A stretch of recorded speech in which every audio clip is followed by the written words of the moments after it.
The emergency pod screamed through Kepler 442's atmosphere like a meteor kissed by chaos. Inside, Oscar gripped the harness with white knuckles, his heart hammering against his ribs as red warning lights painted his face in crimson panic. The pod's AI had gone silent 3 minutes ago, never a good sign, and now gravity was doing its worst impression of a blender set to puree. Come on, Oscar muttered through gritted teeth as the hull began to glow cherry red. The impact came like the universe's punchline. Metal shrieked, trees exploded into splinters, and Oscar's world became a kaleidoscope of violence and noise. When everything finally stopped spinning, he hung upside down in his harness, ears ringing, tasting copper. "Status report," he croaked.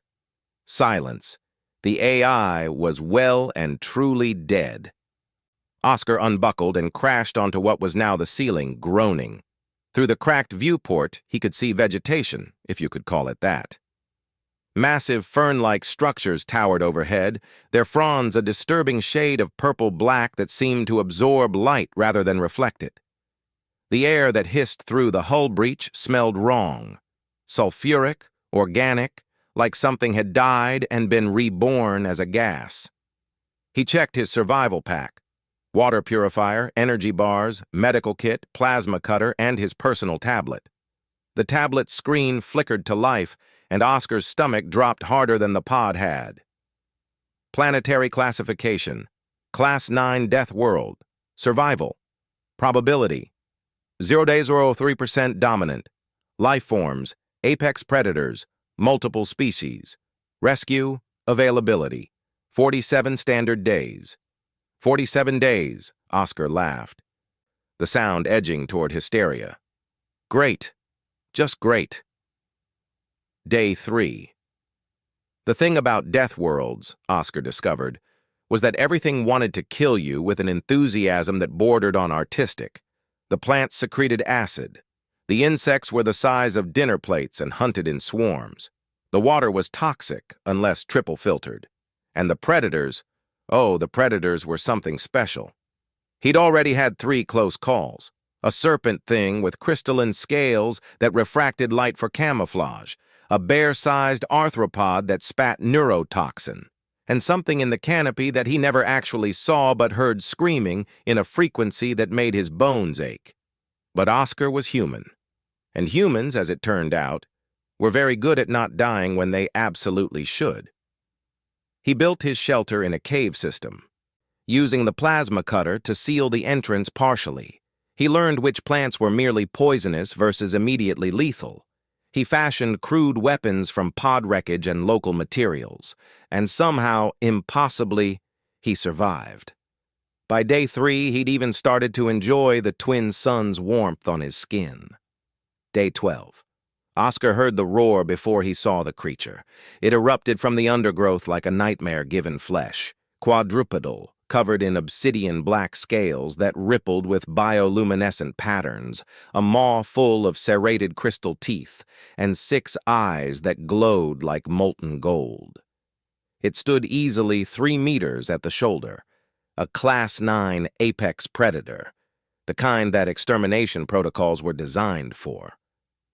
Oscar raised his makeshift spear, knowing it was useless. This was how he died. Eaten on an alien world.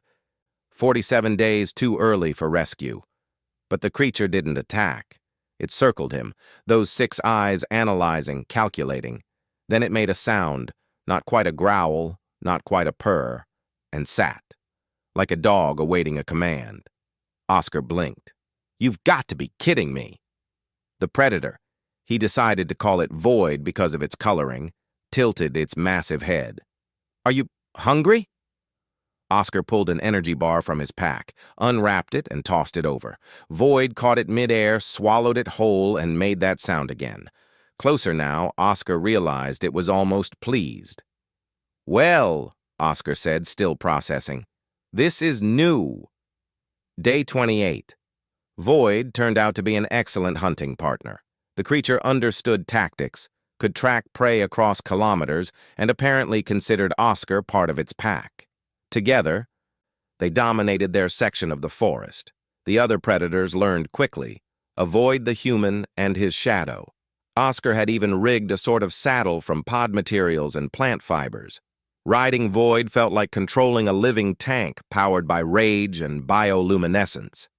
His skin had darkened to a deep bronze from the twin suns' radiation, a tan that would make beachgoers back on Earth weep with envy. He'd built a surprisingly comfortable camp. He'd even started enjoying the sulfur smell. Class 9 Death World? More like Class 9 vacation spot, he thought with dark humor. Day 47. The rescue ship's scanners detected the pod's beacon and moved in for recovery, expecting to find either a corpse or nothing at all. What they found instead made the crew's jaws drop. Commander Orla stood on the landing ramp, auburn hair pulled back in a regulation bun, green eyes wide with disbelief as she watched a tanned, muscular human emerge from the jungle riding what the database identified as a void stalker, the single most dangerous predator on Kepler 442.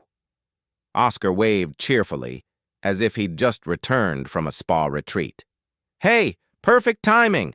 I was just about to explore the southern continent." "You," Orla's voice cracked, "you survived 47 days on a Class 9? "Oh, this is Class 9? Oscar scratched Void behind what might have been ears. The massive predator purred, bioluminescent patterns pulsing contentedly. "Seemed pretty chill to me. Void here's good company. We're kind of a package deal now, by the way." Orla looked at her scanner, then at Oscar, then at the 3-meter killing machine acting like a loyal pet. That's impossible." Oscar shrugged, his tan catching the double sunlight. "Humans, right?" He grinned. "So does the ship have room for one more? Void doesn't eat much. Mostly." Behind Orla, the crew stared in absolute silence. "That's it?" one of them finally whispered. "He just walked out?" "With a tan," another added numbly. "And a pet," a third concluded.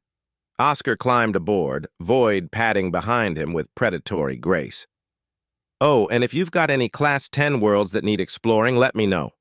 This was fun, but I'm ready for a real challenge." Orla closed her eyes and wondered what her life had become.